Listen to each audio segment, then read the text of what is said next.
Hello. അപ്പോൾ ഇന്ന് നമുക്കൊരു ഈവനിങ് വ്ളോഗ് കാണാം കേട്ടോ. വൈകുന്നേരത്തെ കുട്ടി കുട്ടി കാര്യങ്ങളും ഒരു റെസിപ്പിയൊക്കെ. അപ്പം പനിയൊക്കെ മാറിയപ്പോൾ ഞാൻ വിചാരിച്ചു ഒന്ന് പുറത്ത് പോവാം, പുറത്ത് പോയിട്ട് കളിപ്പിക്കാം, ഒരു കുട്ടി ഷോപ്പിംഗ് ഒക്കെ ചെയ്യാമെന്നും പറഞ്ഞ് ഞാനും സാത്തും കൂടി പുറത്ത് പോയി. അപ്പം ഞങ്ങൾ മാത്രമല്ല കേട്ടോ, സാത്തുവിൻ്റെ ക്ലാസ്മേറ്റും അവൻ്റെ അമ്മയും. അവൻ ഇത്ര വലിയ കുട്ടിയെ ക്ലാസ്മേറ്റ് എന്നൊക്കെ ഞാൻ പറയുന്നു. അപ്പോൾ അതാ ആ കാണുന്ന പയ്യനും അവൻ്റെ അമ്മയും കൂടി ഞങ്ങളോട് വന്നിട്ടുണ്ടായിരുന്നു. ഞാൻ വിളിച്ചു ചോദിച്ചു കേട്ടോ, അവൈലബിൾ ആണെങ്കിൽ പോരൂന്ന്. അപ്പോൾ ഞങ്ങൾ ഫസ്റ്റ് വന്നത് ഞങ്ങളുടെ വീട്ടിൻ്റെ അടുത്ത് വെസ്റ്റ് സൈഡും സൂഡിയോയും റിലയൻസ് ട്രെൻഡും ഒക്കെ ഉണ്ട്. ഞാൻ അവിടെയൊക്കെ പോയിട്ടുണ്ട്. പക്ഷേ ഈ ഒരു ഷോപ്പിൽ ഞാൻ വന്നിട്ടില്ല, ഇൻറ്റ്യൂൺ. അപ്പോൾ ഇവിടെ ഒന്ന് വരണമെന്ന് കുറേ ദിവസമായിട്ട് ഞാൻ വിചാരിക്കുമായിരുന്നു. അപ്പോൾ ഇന്നാണ് എനിക്ക് ചാൻസ് കിട്ടിയത്. ശരിക്കും ഈ കടയിൽ വരുന്നതിന് കയറുന്ന ഇൻട്രോയും അതൊക്കെ എടുക്കണം എന്നായിരുന്നു. പക്ഷേ ഞാൻ മറന്നുപോയി കേട്ടോ. കയറി കുറച്ച് കഴിഞ്ഞപ്പോഴാണ് ഓർക്കുന്നത്. അപ്പോഴാണ് ഈ വീഡിയോ കുട്ടി കുട്ടി ക്ലിപ്സൊക്കെ എടുത്തത്. അടിപൊളി ഷോപ്പായിരുന്നു കേട്ടോ. എനിക്ക് ഭയങ്കര ഇഷ്ടമായി. ഈ ഒരു പണിയില്ലേ, ഇത് സാത്തു സ്ഥിരം ചെയ്യുന്നതാണ്. എല്ലാ കടയിലും ഇങ്ങനെ ഇതിൻ്റെ ഇടയിൽ പോയിട്ട് നിൽക്കും. അപ്പോൾ അതെ, വിമൻസ് കളക്ഷനും എല്ലാം നല്ലതായിരുന്നു കേട്ടോ. കുട്ടികൾക്കും ഒക്കെ നല്ല കളക്ഷൻ ഉണ്ടായിരുന്നു. ഞാനങ്ങനെ ഇന്നത് മേടിക്കണം എന്ന് വിചാരിച്ച് പോയതല്ല, ജസ്റ്റ് ഈ കടയിൽ എന്താ ഉള്ളതെന്നൊന്ന് കാണാൻ വേണ്ടി പോയി. എനിക്ക് ഒത്തിരി ഇഷ്ടപ്പെട്ടു. ഞാൻ പക്ഷേ സാത്തുവിന് മാത്രമേ എടുത്തിട്ടുണ്ടായിരുന്നുള്ളൂ. അപ്പോൾ ഞാൻ വെച്ചു പിന്നെ സമാധാനമായിട്ട് നമുക്ക് എപ്പോഴാണോ വേണ്ടത് അപ്പോൾ ഒന്ന് എടുക്കാമല്ലോ, എന്തായാലും കട കണ്ടല്ലോ. അപ്പം കുറേ മെൻസ് കളക്ഷനൊക്കെ ഉണ്ടായിരുന്നു. എനിക്ക് തോന്നുന്നു ഒരു സൂഡിയോയും വെസ്റ്റ് സൈഡിൻ്റെയും എല്ലാത്തിൻ്റെയും ഒരു കൊളാബറേഷനാണ്. കാരണം സൂഡിയോയുടെ സെയിം ടൈപ്പ് ഓഫ് പ്രോഡക്റ്റ്സ് ഞാൻ കുറച്ചുകൂടെ കണ്ടിട്ടുണ്ടായിരുന്നു, സ്പെഷ്യലി അപ്പാരൽസും ഒക്കെ. എനിക്ക് തോന്നുന്നു എല്ലാം ഉണ്ടാക്കുന്ന ഒരേ കമ്പനിയൊക്കെ ആയിരിക്കും കേട്ടോ, ചിലപ്പം എനിക്കറിഞ്ഞൂടാ. അപ്പോൾ എന്തായാലും ഞങ്ങളുടെ കുട്ടി ഷോപ്പിംഗ് കഴിഞ്ഞു. ആളിത് ഹാപ്പി ആയിട്ടൊക്കെ പോകുന്നു. അപ്പോൾ ഇനി ഞാൻ പറഞ്ഞ കണക്ക് പോയിട്ടൊന്ന് കളിപ്പിക്കണം. അപ്പം ഞങ്ങളുടെ വീടിൻ്റെ അടുത്തുള്ള പ്ലേ ഏരിയ ആണിത്, മോളൊന്നുമല്ല, ഒരു ബിൽഡിംഗ് ആണ്. അപ്പോൾ അവിടെ പോയിട്ട് ഞാൻ കളിപ്പിക്കാമെന്ന് വിചാരിച്ചു. ശരിക്കും ഇന്ന് ഞാൻ ഒബ്സർവ് ചെയ്തൊരു കാര്യമാണ്, അവൻ സ്കൂളിൽ പോയ ശേഷം സെക്കൻഡ് ടൈമാണ് ഞാൻ അവനെ കൊണ്ടുപോകുന്നത്. അതിന് മുമ്പ് ഞാൻ എപ്പോഴും അവനെ കളിപ്പിക്കാൻ കൊണ്ടുപോകുമായിരുന്നു. സ്കൂളൊക്കെ ആയ ശേഷം അവനൊരു റൂട്ടീനായില്ലേ, അതുകൊണ്ട് ഞാൻ അങ്ങനെ പുറത്ത് വീക്ക് ഡേയ്സിൽ അങ്ങനെ എപ്പോഴും കൊണ്ടുപോകാറില്ല. അപ്പോൾ ഇന്ന് ഞാൻ ഒബ്സർവ് ചെയ്തൊരു വലിയ കാര്യം എന്ന് വെച്ച് കഴിഞ്ഞാൽ എല്ലാത്തിലും അവൻ ഒറ്റയ്ക്ക് കയറി കളിക്കുമായിരുന്നു. മറ്റേതെല്ലാത്തിനും അവൻ എൻ്റെ കൂട്ട് വേണമായിരുന്നു. അമ്മ കമ്മെന്ന് വിളിക്കുന്നിടത്തു നിന്നും അവൻ ഒറ്റയ്ക്ക് ഓടി നടന്ന് എക്സ്പ്ലോർ ചെയ്യുമായിരുന്നു. He was very open. അപ്പോൾ ശരിക്കും ഇത് സ്കൂൾ കൊണ്ടുവന്ന മാറ്റമായിരിക്കും, പ്രായത്തിൻ്റെതായിരിക്കും. അവൻ ഇൻഡിവിജ്വലി കാര്യങ്ങൾ ചെയ്യുന്നതെന്ന് പറയുമ്പം ഒരു അഭിമാനവും സന്തോഷവും കുറച്ച് വിഷമവും, നല്ല വിഷമവും ഉണ്ടായിരുന്നു കേട്ടോ. കാരണം അയ്യോ അവനെന്താ എന്നെ വിളിക്കാത്ത എന്ന പോലെയൊക്കെ ആയിരുന്നു. അപ്പോൾ എന്തായാലും അവൻ ആർമാദിച്ച് കളിച്ചു. പിന്നെ ഇവർ രണ്ടുപേരും ഒരുമിച്ചൊന്നും കളിക്കാറില്ല കേട്ടോ. പിന്നെയും സിങ്കാവുന്നത് ഞാനും. ആ പയ്യൻ്റെ പേര് വിശ്രുത് എന്നാട്ടോ, വിശ്രുതിൻ്റെ അമ്മയാണ്. ഞങ്ങൾ രണ്ടുപേരും തമിഴ് ആൾക്കാരാണ്. അപ്പോൾ അങ്ങനെയാണ് ഞങ്ങൾ ജെല്ലായത്. അപ്പോൾ പിള്ളേർ രണ്ടുപേരും ഒരുമിച്ചൊന്നും കളിക്കാറില്ല. അവർ രണ്ടുപേരും രണ്ട് ക്യാരക്ടേഴ്സാണ്, അങ്ങനെ സെറ്റായിട്ടില്ല. പിന്നെ ഇവർക്കും ഈ ഫ്രണ്ട്സ് എന്താണെന്നൊന്നും അറിയാവുന്ന പ്രായമൊന്നും ആയിട്ടില്ലല്ലോ. അപ്പോൾ എന്തായാലും കളിച്ച് ആർമാദിച്ചൊക്കെ കഴിഞ്ഞ് ഞാൻ തിരിച്ച് ഓട്ടോയിൽ കയറുമ്പോഴാണ് അയ്യോ ഞങ്ങൾ 4 പേരും കൂടി ഉള്ള ഒരു വീഡിയോ ക്ലിപ്പില്ലല്ലോ എന്ന് ഓർത്തിട്ട് ഇരുട്ടത്ത് എന്തൊക്കെയോ ഒരു വീഡിയോ എടുക്കാൻ വേണ്ടി ശ്രമിച്ചു. അതൊന്നും ശരിയായില്ല. അങ്ങനെ കളിച്ചപ്പോൾ വിശ്രുത് പറയുമായിരുന്നു നമുക്ക് സാത്തുവിൻ്റെ വീട്ടിൽ പോകാമെന്ന്. പക്ഷേ സമയം 7 മണി കഴിഞ്ഞു കേട്ടോ. ഇനി പോയിട്ട് ഡിന്നറൊക്കെ കൊടുത്ത് ഇവരൊക്കെ ഒരു വഴി ആക്കണ്ടേ. അപ്പോൾ അതുകൊണ്ട് അവരെ വീട്ടിലേക്ക് പോയി. തിരിച്ച് ഞങ്ങൾ ഞങ്ങളുടെ വീട്ടിലേക്ക് വന്ന് കയറിയ ഉടനെ തന്നെ സാത്തുവിന് വിശപ്പായി. അപ്പോൾ ഞാൻ ഫുഡ് ഉണ്ടാക്കി വെച്ചിട്ടാണ് കേട്ടോ പോയത്. കാരണം എനിക്കറിയാം അവൻ വന്ന ഉടനെ ചോദിക്കുമെന്ന്. അപ്പോൾ പിന്നെ ഞാൻ ആ ഫുഡ് ഉണ്ടാക്കിയത് എന്താണെന്നുള്ളത് ഇപ്പോൾ കാണിക്കാം. അപ്പോൾ ഞാനൊരു ആലു ഗോബി മസാലയും അതിന് വേണ്ടിയിട്ട് ചപ്പാത്തിയാണ് ഉണ്ടാക്കാമെന്ന് വിചാരിച്ചത്. അപ്പോൾ ആലു ഗോബി മസാലയുടെ റെസിപ്പി ഞാൻ കാണിക്കാമേ. ഇത് എവിടെ നിന്നാണ് എനിക്ക് കിട്ടിയതെന്ന് എനിക്ക് മറന്നുപോയി. ഞാൻ കുറേ ആയിട്ട് ഉണ്ടാക്കുന്നൊരു റെസിപ്പിയാണ്. സോ ആലു ഗോബി ഫ്രൈ എന്ന് പറയാം. ഇതൊരു സബ്ജി ആണ്. അപ്പോൾ അതിലേക്ക് വേണ്ടിയിട്ട് കുറച്ച് ഗോബി ഞാൻ എൻ്റെ ഫ്രിഡ്ജിൽ കുറേ ദിവസമായിട്ട് ഇരുന്ന് ഇങ്ങനെ വിഷമിക്കുകയാണ്, എന്നെ എന്തെങ്കിലും ഒന്ന് ചെയ്യ് എന്നും പറഞ്ഞ്. അപ്പോൾ അത് കുറച്ചെടുത്തിട്ട് നമ്മൾ കുറച്ച് ഉപ്പും മഞ്ഞളും ഇട്ട് ചൂടുവെള്ളത്തിൽ ആദ്യം ഇടണമല്ലോ. അപ്പോൾ അതിന് വേണ്ടി ഞാനിങ്ങനെ പിച്ചിട്ടുകൊണ്ടിരിക്കുകയാണ്. ഉപ്പ് ചിലരിടും ചിലരിടത്തില്ല. എന്തായാലും ഞാൻ ഉപ്പും മഞ്ഞളും ഇട്ടാട്ടോ തിളപ്പിച്ച വെള്ളത്തിലിട്ട് ഒരു അരമണിക്കൂർ വെച്ചിട്ടാണ് പിന്നെ വാഷ് ചെയ്ത് കളയും. പിന്നെ നല്ല കുടിക്കുന്ന വെള്ളത്തിൽ 2-3 വട്ടം വാഷ് ചെയ്ത് കളയും. അങ്ങനെയാണ് ഞാൻ ചെയ്യാറ്. അപ്പോൾ അതെ മഞ്ഞൾപ്പൊടിയും ഉപ്പും ഒക്കെ ഇട്ടു.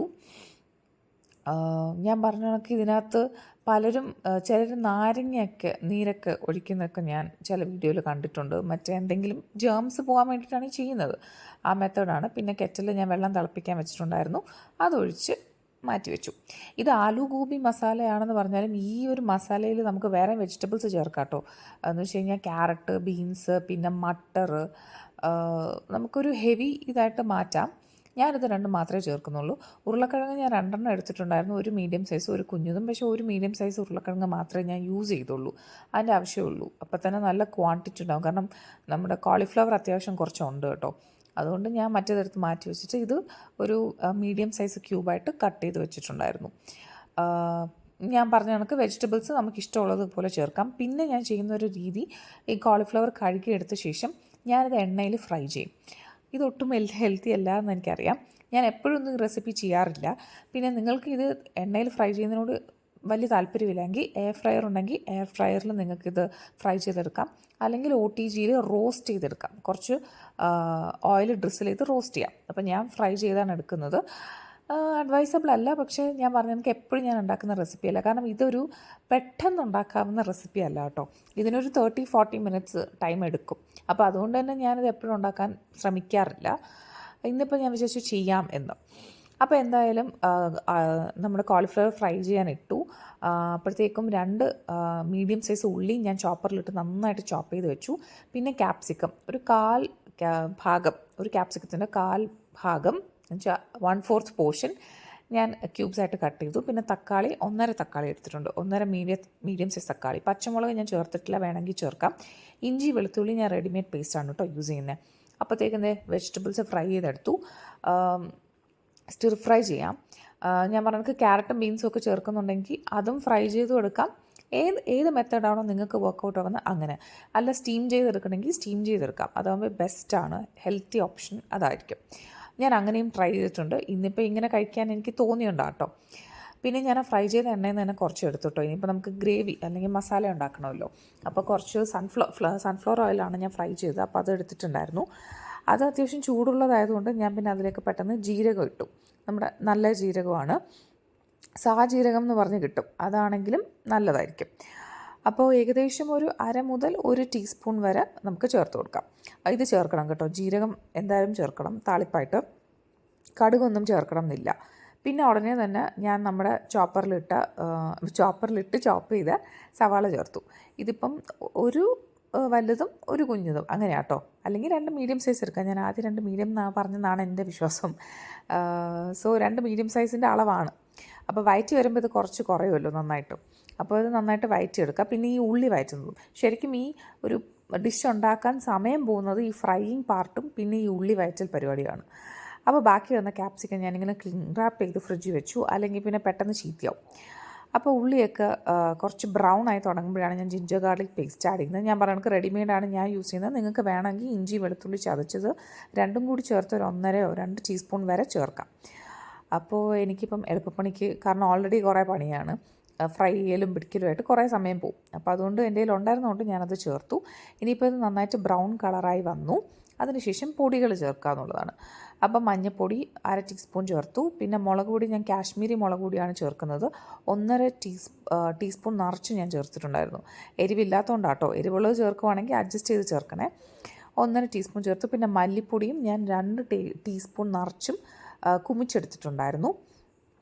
മസാല ഫ്ലേവറൊക്കെ എല്ലാ റെസിപ്പീസിലും എല്ലാവരും പറയുന്ന പോലെ അവരവരുടെ സ്വാദിനനുസരിച്ച് അഡ്ജസ്റ്റ് ചെയ്യുക. പിന്നെ ഈ ഒരു സാധനം, ഈ ഗരം മസാല ഞാൻ വീട്ടിൽ പൊടിച്ചതല്ല. ഇത് നമ്മുടെ MDHും എവറസ്റ്റും എന്നൊക്കെ പറഞ്ഞിട്ട് പല ബ്രാൻഡ്സിൻ്റെ സബ്സി മസാല അല്ലെങ്കിൽ ഗരം മസാല അല്ലെങ്കിൽ കിച്ചൺ കിങ് മസാല എന്നൊക്കെ പറഞ്ഞ് മേടിക്കാൻ കിട്ടത്തില്ലേ. അപ്പോൾ അതിലേതെങ്കിലും ഒന്ന് മേടിച്ച് വെക്കുക കേട്ടോ. കാരണം എന്തെങ്കിലും ഒരു സബ്സി ടൈപ്പ് നമ്മൾ നോർത്ത് ഇന്ത്യൻ ഡിഷ് ഉണ്ടാക്കുമ്പം ആ ടൈപ്പ് ഗരം മസാല ചേർക്കുമ്പോഴാണ് എക്സാക്റ്റ് ഫ്ലേവർ കിട്ടുന്നത്. നമ്മുടെ ഗരം മസാലയിൽ പെരുംജീരകവും നാടൻ കറികൾക്കും ഒക്കെയാണ് കുറച്ചും കൂടി ആപ്റ്റ്.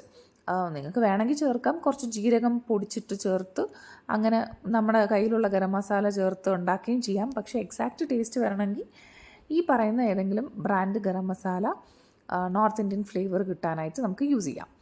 പിന്നെ പൊടികളുടെ പച്ചമണം മാറിയ ശേഷം ഞാൻ തക്കാളി അരിഞ്ഞു വെച്ചതും പിന്നെ ക്യാപ്സിക്കവും കൂടി ഇട്ടു. ക്യാപ്സിക്കമൊക്കെ പിന്നെ വലിയ സമയമൊന്നും എടുക്കത്തില്ലാത്തതുകൊണ്ട് ഇപ്പോൾ ചേർത്താലും മതി, പ്രത്യേകിച്ച് ആദ്യമേ ഒന്നും ചേർക്കണ്ട.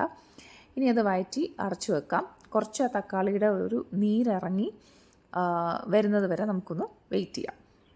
ആദ്യം ഒന്ന് തട്ടിപ്പൊത്തി നമുക്ക് കുറച്ചൊന്ന് അടച്ചു വെച്ചിട്ട് ഒരു 5 മിനിറ്റ് കഴിഞ്ഞിട്ട് നമുക്കൊന്ന് തുറന്ന് നോക്കാം. എന്നിട്ട് നന്നായിട്ട് ഇളക്കിയ ശേഷം നല്ല തിളച്ച വെള്ളം, തിളപ്പിച്ചാറി എന്ന് വെച്ചാൽ ചെറിയ ചൂടുള്ള വെള്ളം തന്നെ ഒഴിക്കുക, പച്ചവെള്ളം ഒഴിക്കരുത്. അതാകുമ്പോൾ ഈ പൊടികളുടെ പച്ച മണം മാറാത്ത പോലെ ഇരിക്കും. തിളച്ച വെള്ളം ഒഴിക്കുമ്പോഴത്തേക്കും എന്തെങ്കിലും ഈ പൊടിയുടെ മണം ബാക്കിയുണ്ടെങ്കിൽ അത് ഈ തിളച്ച വെള്ളം ഒഴിക്കുമ്പോൾ അതങ്ങ് പൊക്കോളും. അതുകൊണ്ട് എപ്പോഴും കറിയിലോട്ട് ഒഴിക്കുമ്പം പൊടി ഇട്ട ശേഷം തിളച്ച വെള്ളം ഒഴിക്കാനായിട്ട് ശ്രമിക്കുക, അല്ലെങ്കിൽ അറ്റ്ലീസ്റ്റ് ചൂടുവെള്ളം ഒഴിക്കുക. ഇനിയിപ്പോൾ നമുക്ക് ഈ കറിക്ക് ഗ്രേവി ടൈപ്പാണ് വേണമെങ്കിൽ, ഒഴിച്ച് കഴിക്കാനാണ് വേണമെങ്കിൽ നിറയെ വെള്ളം ഒഴിക്കുക. എനിക്കിപ്പോൾ ഇത് കോട്ട് ചെയ്തൊരു സെമി തിക്ക് സബ്ജി ആയിട്ട് വേണം എന്നുള്ളതുകൊണ്ട് ഞാൻ അതിനനുസരിച്ചിട്ടുള്ള വെള്ളം ഒഴിച്ചുള്ളൂ. പിന്നെ ആവശ്യത്തിന് ഉപ്പ് ചേർത്തിട്ടുണ്ട്. ഇനി ഇതിലേക്കൊന്നുമില്ല, നമ്മൾ ഈ ഫ്രൈ ചെയ്ത് വെച്ചിരിക്കുന്ന വെജിറ്റബിൾസ് എന്ന് വെച്ചാൽ ആലുവും ഗോപിയും ചേർക്കുക. നന്നായിട്ട് മിക്സ് ചെയ്തിട്ട് നന്നായിട്ട് എല്ലാ ഇടത്തും ഈ കറി പറ്റി പിടിക്കുന്ന പോലെ മിക്സ് ചെയ്തിട്ട് ഒന്ന് അടച്ചു വെച്ച് ആവി കയറ്റി എടുക്കാം. ഒരു 5 മിനിറ്റൊക്കെ അടച്ച് വെച്ചിട്ട് ആവി കയറ്റി നമുക്ക് എടുക്കാം. അതിനുശേഷം പിന്നെ ഇതിലേക്ക് ഞാൻ കുറച്ച് മല്ലിയിലയാണ് ചേർക്കുന്നത്. കുറേ ചേർക്കാം, എൻ്റെ കയ്യിൽ ഇപ്പോൾ കുറച്ച് നല്ലതായിട്ടുണ്ടായിരുന്നുള്ളൂ, അപ്പോൾ അത് ചേർത്തു. പിന്നെ പ്രധാനമായിട്ട് ചേർക്കുന്ന ഒരു കാര്യമാണ് നമ്മുടെ എന്താ പറയുക, പേര് മറന്നു, കസൂരി മേത്തി ലീവ്സ്. ഞാൻ പറഞ്ഞ കണക്ക് നമ്മുടെ നോർത്ത് ഇന്ത്യൻ ഫ്ലേവേർഡ് ആയിട്ടുള്ള അവിടുത്തെ ബ്രാൻഡ്സ് ആയിട്ടുള്ള ഗരം മസാല പൗഡർ പോലെ തന്നെ കസൂരി മേത്തി ചേർക്കുമ്പോഴാണ് എക്സാക്ട്ലി ഒരു പക്ക സബ്സി ടേസ്റ്റ് കിട്ടുന്നത്. അപ്പോൾ അതും സ്കിപ്പ് ചെയ്യാതെ ചേർക്കുക കേട്ടോ. പിന്നെ ഉള്ളത് ക്രീമാണ്. ഇവിടുത്തെ നന്ദിനി പാല് തിളപ്പിച്ച് ആറ്റി ഫ്രിഡ്ജിൽ വെച്ച് കഴിഞ്ഞാൽ പാലിനെക്കാട്ടിലും കൂടുതൽ ക്രീമായിരിക്കും. അതുകൊണ്ട് ഞാൻ അതാണ് ചേർത്തത്. ഫ്രഷ് ക്രീം പ്രത്യേകിച്ച് വാങ്ങിക്കേണ്ട ആവശ്യമില്ല. അപ്പോൾ അത് ചേർത്ത് നമ്മുടെ കറി റെഡിയായി. ചപ്പാത്തിക്ക് മാവും കുഴച്ച് വെച്ചിട്ടാണ് ഞാൻ പോയത്. അപ്പോൾ നമ്മുടെ സബ്ജി റെഡി ആയിട്ടുണ്ട്. അപ്പോൾ അത് തിരിച്ച് വീട്ടിൽ വന്നപ്പോൾ ഞാൻ ഈ ഫുഡൊക്കെ കൊടുത്തു. അത് കഴിഞ്ഞിട്ട് ഞാൻ കഴിക്കാൻ പോകുന്നതിന് മുമ്പേ ഞാൻ അത്യാവശ്യം മേക്കപ്പൊക്കെ ഇട്ടിട്ടാണ് പോയത്. അപ്പോൾ എനിക്ക് വീട്ടിൽ വന്ന ഉടനെ അത് റിമൂവ് ചെയ്യണം. അപ്പം ഞാൻ യൂസ് ചെയ്യുന്ന ക്ലെൻസിങ് ഓയിൽ അതാണ്. ശരിക്കും അത് മിസ് ക്ലെയർ എന്ന് പറഞ്ഞ ബ്രാൻഡിൻ്റെയാണ്. അത് ഞാൻ കാണിക്കാൻ വിട്ടുപോയി. അത് കഴിഞ്ഞ് ഞാൻ ഫേസ് വാഷ് ചെയ്തു. ഡോട്ട് ആൻഡ് കീയുടെ ഫേസ് വാഷാണ്. പിന്നെ ഞാൻ ഫുഡ് കഴിക്കാനായിട്ട് വന്നു. എനിക്ക് മുഖമൊക്കെ കഴുകിയിട്ട് ഫുഡ് കഴിക്കാനാണ് ഇഷ്ടം. പിന്നെ അവന് വിശക്കുന്നു എന്ന് പറഞ്ഞുകൊണ്ട് ഞാൻ പിന്നെ പെട്ടെന്ന് അവന് വേണ്ടിയിട്ട് ചപ്പാത്തി ഉണ്ടാക്കി കൊടുത്തു. അപ്പോൾ നമ്മുടെ കറി എന്ന് പറയാൻ പറ്റത്തില്ല, ഞാൻ പറഞ്ഞ കണക്കൊരു ഡ്രൈ ആണ്. എന്നാൽ നമുക്ക് അത്യാവശ്യം ഒരു സെമി തിക്ക് മസാലയോടുകൂടി കഴിക്കാം. അങ്ങനെ എൻ്റെ ചപ്പാത്തി തീറ്റയൊക്കെ കഴിഞ്ഞു. ഞാൻ പിന്നെ പാത്രം കഴുകാനൊന്നും നിന്നില്ല. ഇത് മെയ്ഡ് വന്നിട്ടുണ്ടായിരുന്നില്ല, അതുകൊണ്ട് ഉച്ചയ്ക്കുള്ള പാത്രവും കുറേയൊക്കെ ഞാൻ കഴുകി. രാത്രിത്തേക്ക് ഞാൻ ഇനി സിങ്കൊക്കെ ക്ലീൻ ചെയ്തിട്ട് പാത്രം ഇടുകയാണ്. രാവിലെ പുള്ളിക്കാരിക്ക് വിഷമമായ ഒരു പാത്രമൊന്നും കണ്ടില്ലെങ്കിൽ, അതുകൊണ്ട് ഞാൻ ഉണങ്ങിയ പാത്രങ്ങൾ ഡിസ്ട്രാക്ട് ചെയ്യുന്നിടത്ത് മാറ്റുകയാണ്. കാരണം അല്ലെങ്കിൽ രാവിലെ അത് ഭയങ്കര അലമ്പാണ്, ഒരുപാട് സൗണ്ട് കേൾക്കും. പിന്നെ എൻ്റെ യൂഷ്വൽ റൂട്ടീനായിരുന്നു കിച്ചണൊക്കെ ഒന്ന് അടുക്കി പെറുക്കുക എന്നുള്ളത്. ശരിക്കും ഇത് യൂഷ്വൽ ആണെങ്കിലും കഴിഞ്ഞ കുറച്ച് ദിവസമായിട്ട് ഇത് അൺയൂഷ്വലായിരുന്നു. ഞാൻ നോക്കാനേ പോകാറില്ല, കാരണം എനിക്കതിനുള്ള ത്രാണി ഉണ്ടാവാറില്ലായിരുന്നു. ഇപ്പോഴത്തെ പനിയുടെ ഒരു വല്ലാത്തൊരവസ്ഥ അതാണല്ലേ. കുറേ പേര് പറഞ്ഞു കേട്ടോ, പനി വന്ന് പോയി കഴിഞ്ഞാലും നമ്മുടെ ബോഡി റിക്കവർ ആവുക എന്ന് പറയുന്നത് ഒരു ടാസ്ക്കാണ്. അപ്പം ഞാൻ ആ ഫുഡൊക്കെ എടുത്ത് വെച്ചു. പിന്നെ ഇത് പാൽപ്പൊടിയാണ്, മോൻ്റെ പാൽപ്പൊടി തീർന്നു. അപ്പോൾ രാവിലെ എണീറ്റ് കഴിഞ്ഞാൽ ആദ്യം കണ്ണ് തുറക്കുമ്പോഴേ പാലാണ് ചോദിക്കുന്നത്. അപ്പോൾ ഇതൊന്നും പൊട്ടിച്ചുകൊണ്ടിരിക്കാൻ പറ്റത്തില്ലാത്തതുകൊണ്ട് ഞാൻ രാത്രി തന്നെ പൊട്ടിച്ച് പാത്രത്തിലിട്ട് വെക്കുകയാണ്. പിന്നെ അവൻ്റെ വാട്ടർ ബോട്ടിലും, സ്കൂളിൽ യൂസ് ചെയ്യുന്ന വാട്ടർ ബോട്ടിലും വീട്ടിലെ വാട്ടർ ബോട്ടിലും, 2 വാട്ടർ ബോട്ടിൽ മേടിക്കാൻ വേറൊന്നുമല്ല, ഉപയോഗിച്ചുകൊണ്ടിരുന്നത് ലീക്കുണ്ട്. അപ്പോൾ സ്കൂൾ ബാഗിൽ വെക്കാൻ പറ്റാത്തതുകൊണ്ട് മാത്രമാണ് കേട്ടോ ഞാൻ പുതിയ ഒരെണ്ണം മേടിച്ചത്. അല്ലെങ്കിൽ ഒരെണ്ണമൊക്കെ മതി. ചെറുത് ലീക്കുണ്ട്, അതുകൊണ്ട് അത് വീട്ടിൽ കുഴപ്പമില്ല, വീട്ടിൽ ഇങ്ങനെ നിന്നോളൂ. നമ്മൾ ബാഗിലൊക്കെ വെക്കുമ്പോഴാണ് നനയുന്നത്, അതുകൊണ്ട് മറ്റേ വാട്ടർ ബോട്ടിൽ.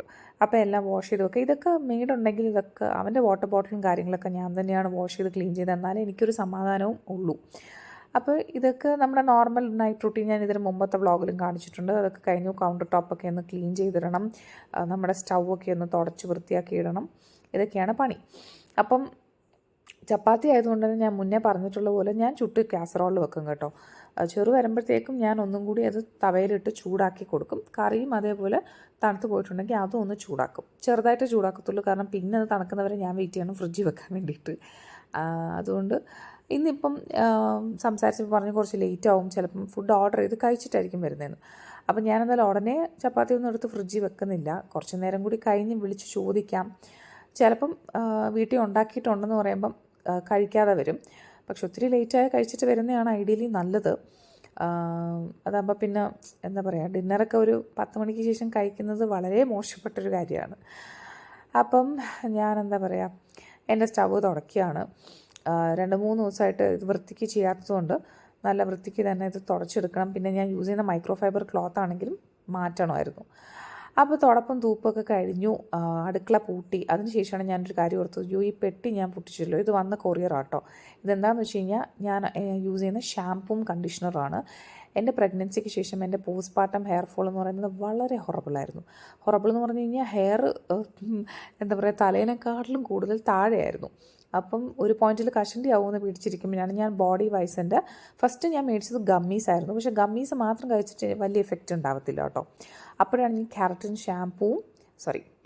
ഷാമ്പൂവും കണ്ടീഷണറും ഉള്ള ഈ കോംബോ ഞാനൊരിക്കൽ ഓർഡർ ചെയ്ത് രണ്ടാമത്തെ യൂസിലും മൂന്നാമത്തെ യൂസിലും ഒന്നും റിസൾട്ട് കിട്ടിയില്ല. 2-3 മാസം കഴിഞ്ഞപ്പം അടിപൊളി റിസൾട്ടായിരുന്നു കേട്ടോ. ഹെയർ ഫോൾ കംപ്ലീറ്റ്ലി കുറഞ്ഞു എന്ന് പറയാം. അതിനുശേഷം പിന്നെ ഞാൻ ഈ ഷാമ്പൂവും കണ്ടീഷണറും മാത്രമേ ഉപയോഗിക്കാറുള്ളൂ. ഓൾമോസ്റ്റ് 2 വർഷത്തിൽ കൂടുതലായി. നല്ല ഇഫക്റ്റുമാണ് കേട്ടോ. ഇനിയിപ്പം ഞാൻ ആ ഷോപ്പിൽ നിന്ന് മേടിച്ച ഡ്രസ്സ് കാണിക്കണ്ടേ. അപ്പോൾ മോന് വേണ്ടിയിട്ട് 2 ഉടുപ്പാട്ടോ മേടിച്ചത്, ഒരു ടീഷർട്ടും ഒരു ഷർട്ടും. അത് എവിടെ പോയാലും നമുക്ക് എല്ലാവർക്കും ഉള്ളതാണ്. മക്കൾക്ക് വേണ്ടി എന്തെങ്കിലും മേടിക്കാം, നമുക്കൊന്നും മേടിച്ചില്ലെങ്കിലും അവർക്ക് വേണ്ടി മേടിക്കുമ്പോൾ ഒരു പ്രത്യേക സന്തോഷമല്ലേ. അപ്പോൾ ആദ്യം ഞാൻ മേടിച്ചത് ഈ ടീഷർട്ടാട്ടോ. നല്ല രസമായിട്ട് എനിക്ക് തോന്നി. ശരിക്കും ഇത് 2 to 3 years സൈസാണ് ആദ്യം എടുത്തത്. പക്ഷേ അത് ഭയങ്കര വലുതാണ്. അതവന് 3 വയസ്സൊക്കെ കഴിയുന്നവരെ വെയിറ്റ് ചെയ്യണം ഒന്ന് ഇടണമെങ്കിൽ. അതുകൊണ്ട് പിന്നെ അത് മാറ്റി 1 to 2 yearsൻ്റെ സൈസിലുള്ള ഈ ഒരു, എനിക്ക് പ്രിൻറ്റ് ഭയങ്കരമായിട്ട് ഇഷ്ടപ്പെട്ടു. അപ്പോൾ ഈ ഒരു ടീഷർട്ട് എടുത്തു. എനിക്ക് തോന്നുന്നു ഇതിന് 300 rupees ആയിരുന്നു കേട്ടോ. ഞാൻ പറഞ്ഞ എനിക്ക് സുഡിയോയുടെ ഒരു പ്രൈസിങ് ഒക്കെ ഉള്ളൂ. ഈ ഒരു ബ്ലൂ ഷർട്ടും ഞാൻ എടുത്തു. 1 to 2 years സൈസാണ്, 400 rupees ആയിരുന്നു. അപ്പം ഇതൊക്കെയായിരുന്നു ഇന്നത്തെ കുട്ടി വിശേഷങ്ങൾ. കിടക്കാമെന്ന് പറഞ്ഞ് പോയപ്പോഴത്തേക്കും താണ്ടേ, ജീവിതം ജീവിച്ച് തീർക്കാനുള്ളതാണ് എന്ന് പറഞ്ഞ പോലെ പണികളും ചെയ്തു തീർക്കാനുള്ളതാണ്. അപ്പോൾ ഇതും കൂടി മടക്കി വെച്ചിട്ട് ഞാൻ ഇന്നത്തെ ഡേ വൈൻഡപ്പ് ചെയ്യാണ്. അപ്പോൾ ഈ കുട്ടി വീഡിയോ ഇഷ്ടപ്പെട്ടിട്ടുണ്ടെങ്കിൽ do like, share and support. അടുത്ത നല്ലൊരു വീഡിയോയിൽ വീണ്ടും കാണാം കേട്ടോ. Thank you for watching. By.